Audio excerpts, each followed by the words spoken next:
My dear friend, you touch upon a pivotal point of existence, a truth that echoes through the corridors of time, since the days when I myself pondered the nature of virtue and human resilience.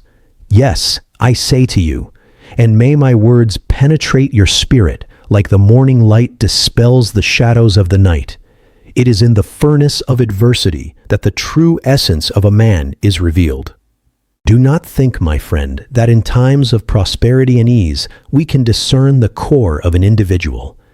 Like a serene lake reflects only the surface, so too does prosperity often mask the true nature of a man, concealing his weaknesses beneath the cloak of fortune, and adorning him with virtues he may not possess within his heart. It is easy to utter words of loyalty when the sun of royal favor illuminates your path. It is simple to display generosity when coffers overflow. But behold, when the tempest descends, when the winds of misfortune howl with fury, and the waves of difficulty rise menacingly, then we witness the true test of character. The courtier, once so affable in his smiles and so mellifluous in his words, may reveal himself a fickle servant, his allegiance evaporating like dew under the midday sun. The mask of courtesy falls away, revealing the naked face of selfish ambition. On the other hand, observe the humble farmer, bent under the weight of hard labor, facing the uncertainties of the harvest and the cruelty of the weather. In his silent perseverance, in his unwavering dedication to duty, he manifests a fortitude of spirit that far surpasses the fleeting brilliance of the courtier. The daily adversities, the parched earth, the blight that afflicts the crops, do not break him. Rather, they forge in his soul an unbreakable temper, a silent strength that attests to his true nature. Remember my words, my dear one. It is not external events that disturb us, but rather the opinions we form about them. Adversity, be it the piercing pain of loss, the crushing weight of illness, the venomous sting of criticism, or the cruel bite of injustice, is merely a fact of existence, an indifferent element in itself. It is our reaction, our judgment of these events, that truly exposes the temper of our soul. The man of weak spirit will succumb to despair, his laments echoing through the halls of his mind, blaming fate or the gods for his misfortune. He will see himself as a helpless victim, at the mercy of the cruel whims of fortune. But the Stoic, armed with reason and inner discipline, recognizes the power that resides within his own will. He understands that, although he cannot always control what happens to him, he always has the power to control how he reacts. Ponder the noble Othello, of regal bearing, yet tragically susceptible to the poisonous whispers of Iago. The adversity he faced, the supposed infidelity of his beloved Desdemona, did not reveal a man of reasoned judgment, but rather a being consumed by jealousy and fury. His reaction, fueled by unchecked passions and the absence of inner peace, led him to ruin. Contrast him with the steadfastness of Hector in the face of overwhelming odds. Knowing his fate, facing the fury of Achilles, he did not shrink from his duty, nor did he succumb to fear. His adversity, the imminent fall of Troy and his own certain death, did not reveal a man broken by despair, but rather a warrior resolute in his courage, his loyalty to his city and his family unwavering. The Stoic path, therefore, is not one of avoiding adversity, for that would be as futile as trying to halt the course of the stars.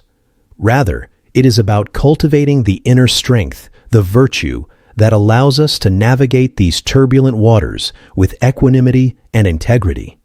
It is recognizing that external events are indifferent, neither good nor bad in themselves, but merely opportunities for us to exercise our moral character. When confronted with loss, does a man surrender to bitterness and resentment, or does he accept the inevitable with grace and seek wisdom in the experience? When faced with injustice, does he succumb to outrage and hatred, or does he strive for fairness and uphold the principles of righteousness even in the face of opposition? When illness strikes him, does he wallow in self-pity, or does he bear the pain with fortitude, focusing on what remains within his control, his attitude and his actions? The answers to these questions, revealed in the crucible of adversity, paint a true portrait of the individual. Like a sculptor who removes the excess stone to reveal the inner form, hardship strips away the superficial layers of our being, exposing the bedrock of our character, our virtues, our vices, our strengths, and our weaknesses. Consider the tale of King Lear, whose descent into madness was precipitated by the ingratitude of his daughters. The adversity he faced, the betrayal and cruelty of those he loved, stripped him of his royal pomp and exposed the vulnerable human being beneath. In his suffering, he attained a profound understanding of himself and the true nature of humanity, a wisdom forged in the flames of affliction. Even seemingly insignificant challenges can serve as a touchstone for our character. The way we react to a minor inconvenience, a frustrating delay, or a harsh word spoken in haste can reveal volumes about our patience, our temperance, and our capacity for empathy. Do we react with petulance and blame, or do we maintain our composure and seek a constructive resolution? The Stoics believed in the importance of arete, or virtue, as the sole true good. External circumstances, whether pleasant or painful, were considered indifferent. Adversity, therefore, becomes an arena in which we can practice and strengthen our virtues, our courage in the face of fear, our justice in the face of unfairness, our temperance in the face of temptation, and our wisdom in navigating the complexities of life. Thus, when the storms of life gather and the winds of misfortune howl, do not despair. Instead, recognize this as an opportunity, a divine trial designed to reveal the true measure of your spirit.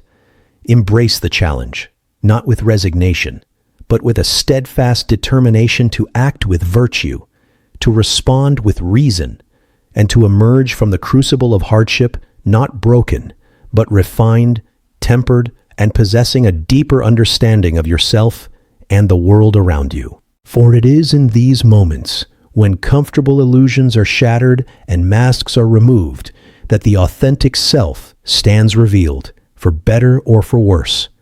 And in that revelation lies the potential for growth, for self-awareness, and for the cultivation of a character that can withstand any tempest, a spirit that shines brightest in the darkest of nights. This, indeed, is the profound wisdom echoed by the Stoic philosophers, a truth as enduring as the human heart itself.